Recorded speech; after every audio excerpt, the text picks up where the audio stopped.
জান্নাতের প্রথম সকাল কেমন হবে? জান্নাতে প্রবেশের প্রথম দিনের অনুভূতি কেমন হবে? যখন আমরা আল্লাহকে দেখব তখন মহান আল্লাহ তাআলা আমাদের উদ্দেশ্যে কি বলবেন?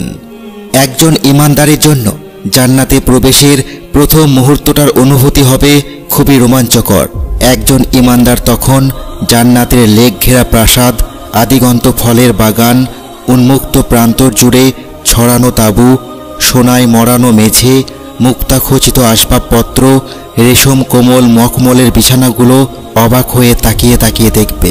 জান্নাতীরা বহুদিন আগে দুনিয়াতে যে প্রিয় বন্ধুকে হারিয়ে অনেক কেঁদেছিল, জান্নাতে যখন তাকে আবারও ফিরে পাবে, সৎ এবং নেককার সন্তান যখন তার মাকে ফিরে পাবে, একজন বাবা তার ছোট্ট মেয়েটিকে ফিরে পাবে, মা বাবারা তাদের শিশু বয়সে মারা যাওয়া সন্তানটিকে আবারও দেখতে পাবে, যে প্রিয় মানুষটি অসুস্থ ছিল তাকে সুস্থ সবল অবস্থায় দেখতে পাবে, মাঝ বয়সে চাকুরি হারিয়ে হতাশাগ্রস্ত ব্যক্তিটিকে নির্ভর নিশ্চিন্ত অবস্থায় দেখতে পাবে, বৃদ্ধ লোকটিকে দেখবে টকবগে যুবক হয়ে গেছে, চামড়া কুঁচকে যাওয়া বুড়িটি হয়ে যাবে চঞ্চলা তরুণীর মতো।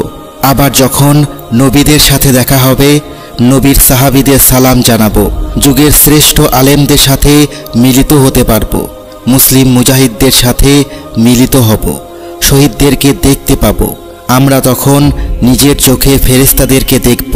আমাদের বলা হবে, চেয়ে দেখো, ওই যে আবু বকর এসেছেন, ওই যে দেখো উমর এসেছে, ওই যে দেখো ওই গাছের ছায়ায় বসে আছেন খালিদ ইবনে ওয়ালিদ।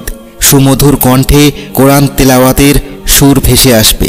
জান্নাতে যাওয়ার পর আমাদের স্বাগত জানাবেন আল্লাহর নবী হযরত দাউদ আলাইহিসসালাম। আমাদের সামনে হাদিস বর্ণনা করে শোনাবেন আবু হুরায়রা রাদিয়াল্লাহু আনহু। কোরআনের তাফসির শোনাবেন আব্দুল্লাহ ইবনে আব্বাস রাদিয়াল্লাহু আনহু।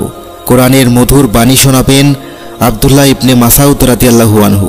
দূর হতে আজানের একটা সুমধুর কণ্ঠ ভেসে আসবে। বলা হবে, ওই যে শোনো, আজান দিচ্ছে হযরত বেলাল রাদিয়াল্লাহু আনহু। এবং আমাদের সামনে এসে হাজির হবেন স্বয়ং নবী করিম সাল্লাল্লাহু আলাইহি ওয়াসাল্লাম। আমরা আমাদের নিজ চোখে আল্লাহকে দেখতে পাব পূর্ণিমার চাঁদের মতো স্পষ্টভাবে। আমাদের আর আল্লাহর মাঝে কোনো প্রতিবন্ধকতা থাকবে না। আল্লাহর কসম, জান্নাতে প্রবেশের প্রথম মুহূর্তটা হবে খুবই রোমাঞ্চকর। জান্নাতের প্রথম সকালটা না জানি কত সুন্দর হবে। আল্লাহ তাআলা বলেন, তা হলো স্থায়ী জান্নাত, তাতে তারা প্রবেশ করবে। আর তাদের পিতৃপুরুষ, স্বামী স্ত্রী ও সন্তানাদির মধ্যে যারা সৎ কর্ম করেছে তারাও। আর ফেরেশতারা সকল দরজা দিয়ে তাদের কাছে হাজির হয়ে সংবর্ধনা জানাবে, তোমাদের প্রতি শান্তি বর্ষিত হোক, কারণ তোমরা ধৈর্য ধারণ করেছিলে। কতই না উত্তম পরকালের এই ঘর। সূরা রদ আয়াত 23-24। আল্লাহ তাআলা আরও বলেন, এবং তাদের সবরের প্রতিদান আল্লাহ তাআলা তাদেরকে দিবেন জান্নাত ও রেশমি পোশাক। তারা সেখানে সিংহাসনে হেলান দিয়ে বসবে। সেখানে তারা রৌদ্র বা ঠান্ডা অনুভব করবে না। সূরা ইনসান আয়াত 12-13। সেখানে ঘাম ঝরানোর কোনো প্রয়োজন থাকবে না। স্বপ্ন পূরণের জন্য অযথা কষ্ট করতে হবে না। হিসাব নিকাশের দিন শেষ। প্রতারণা, যুদ্ধবিগ্রহ ও ধ্বংসযজ্ঞের দিন শেষ। জীবন জীবিকার প্রয়োজনে অনিশ্চিত ভবিষ্যতের পথে যাত্রার দিন শেষ। রোগ শোকে জরাজীর্ণ বার্ধক্যের ভাবে ভেঙে পড়ার দিন শেষ। হাসপাতালের বিছানায় শুয়ে ধুকধুকে মৃত্যুবরণ অথবা অন্ধকার ভবিষ্যতের কথা ভাবার দিন শেষ।